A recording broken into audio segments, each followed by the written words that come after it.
Hello दोस्तों, कैसे हैं आप? सब बढ़िया, फर्स्ट क्लास, हंसने के लिए तैयार?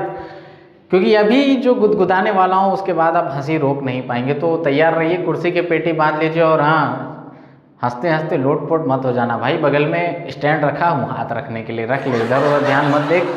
और हाँ, आगे पीछे अगल बगल की जो खूबसूरत हीरोइनें हैं उनको देखकर ज़्यादा खुश मत होना। हाँ, तो चल शुरुआत करते हैं आज के जोक्स के पिटारे की और खोलते हैं हंसी का खजाना। तो सबसे पहले आप लोगों से पूछता हूँ, आप लोगों ने कभी कोई नेक काम किया है? किया है? कैसा काम? चलो छोड़ो, हटाओ, आप लोग छोड़ो, मैं अपनी बताता हूँ मैंने कौन सा नेक काम किया। मेरे एक दिन क्या हुआ, मेरे घर तरफ से एक अंकल जा रहे थे, बूढ़े अंकल।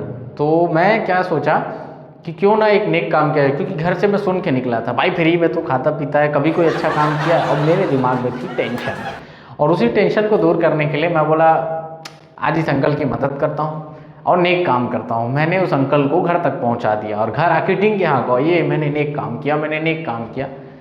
तो मेरे घर वालों ने पूछा क्यों भाई, ऐसा कौन सा नेक काम कर दिया जो इतनी दिख के हाँ करा? भाई आज तक मैंने किया नहीं था। तो घर वालों को लगा कि हाँ कौन सा काम किया, पूछ रहे हैं। मैंने भी गर्व से बताया आज तो मैंने एक नेक काम किया है। क्या किया है भाई, ऐसा बताओ। मैंने कहा आज मैंने अंकल को घर छोड़ा।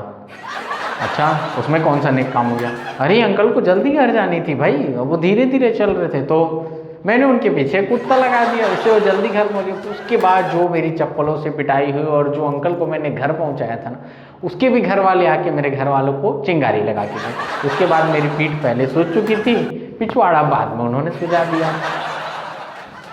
अब वही सूजी हुई पिछवाड़े को लेकर मैं अब अगले दिन स्कूल गया तो दर्द तो था ही। मैडम क्या पढ़ा रही थी उसका तो समझ में आ नहीं रहा था, लेकिन मैडम ने कहा कल मैं सूरज पर लेक्चर देने आऊँगी तो बिल्कुल मिस मत करना, कल सबके सब स्कूल आना। मैंने कहा खड़े होकर मैडम मैं नहीं आ पाऊँगा।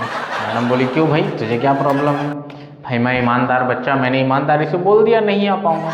मैडम ने कहा क्यों भाई, तुझे क्या प्रॉब्लम है? मैंने कहा मैडम मेरे घर वाले इतनी दूर जाने नहीं देंगे, वो तो घर से मुझे आटा लेने नहीं जाने देते। उसके बाद मैडम ने रहा सहा कसर पूरा कर दिया, दोनों गाल भी सुझा दिए। आप लोग को हंसी आ रही है भाई, मैं यहाँ मार खा रहा हूँ। अब जब इतनी मार पड़ी मुझे तो कभी यहाँ कभी वहाँ, कभी पीठ में, गाल में, मुंह में, सब में दर्द भर गया था।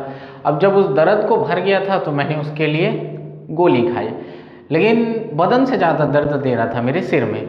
अब सिर में जो दर्द दिया तो मैंने सिर दर्द की गोली खाई और लेट गया सिर शासन के लिए। मेरा दिमाग हाइजीनियस दिमाग एकदम, ये मिलेगा नहीं कहीं, अनयूज्ड ब्रेन से। तो मैं लेट गया। अब इतने में मेरी मैडम आई कंप्लेन करने, आपका लड़का स्कूल में, तब तक मेरे ऊपर नज़र पड़ी। अरे भाई सिर शासन कर रहा है, मार खाने के बाद दिमाग लिया। मेरे से पूछा क्यों सिर शासन क्यों कर रहा है, तुम्हारी तबीयत खराब है? हाँ अभी अभी सिर दर्द की गोली ली है मैंने, कहीं पेट में न चली जाए बोल के उल्टा लेट कर खड़ा। मैडम ने फिर कुटाई कर दी मेरी। अब वही कुटा हुआ शरीर लेकर फिर मैं अगले दिन स्कूल गया, क्लास में बैठा, बढ़िया गप्पे हाँक रहा था। भाई हम पढ़ने तो जाते नहीं थे, दो ही काम करने जाते थे, एक तो गप्पे हाँकने, दूसरा हाँ जो आप सोच रहे हैं, हाँ हाँ आप भी वही करने गए। समझ में आ गया मेरे को आप लोग की मन की बात।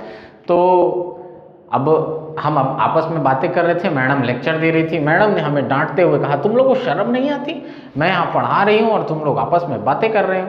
मैंने भी खड़े होकर बड़े गर्व से कह दिया हम यहाँ बातें कर रहे हैं और आप पढ़ाने में लगी हैं। फिर मैडम ने मेरी कुटाई कर दी और क्लास से बाहर कर दिया। एक दिन स्कूल में इंट्रोडक्शन का प्रोग्राम हो रहा था, तो मैडम सबसे सवाल पूछ रही थी भाई तुम्हारा एड्रेस क्या है, तुम्हारा नाम क्या है, तुम्हारी मम्मी का नाम क्या है। मेरा नंबर आया, मैं बढ़िया बाल वाल संवारते हुए, कॉलर चढ़ाते हुए खड़े हुआ, जी मैडम पूछिए। मैडम ने पूछा तुम्हारे पापा का नाम क्या है। मैंने हिंदी में शुरू किया, मेरे पिताजी का नाम। उसके बाद मैडम सीरियस हो गई, नो हिंदी ओनली इंग्लिश। मैंने सोचा इंग्लिश तो मेरे पल्ले पड़ती नहीं है, इंग्लिश तो मेरे सर के ऊपर से ऐसे जाती है जैसे पाकिस्तान का रॉकेट गिरता है भारत में, कुछ बोलने ना पड़े। फिर भी मैंने कोशिश की, मैंने कहा जी madam my father name is red beautiful red underwear. Madam ने कहा है ये कैसी अंग्रेजी? मैंने कहा मैडम मेरे पिताजी का नाम सुंदर लाल चड्डा है। उसके बाद मैडम सहित पूरे क्लास के लोगों ने इतनी तालियां बजाई और उसके बाद मैडम ने फिर मुझे क्लास से बाहर कर दिया।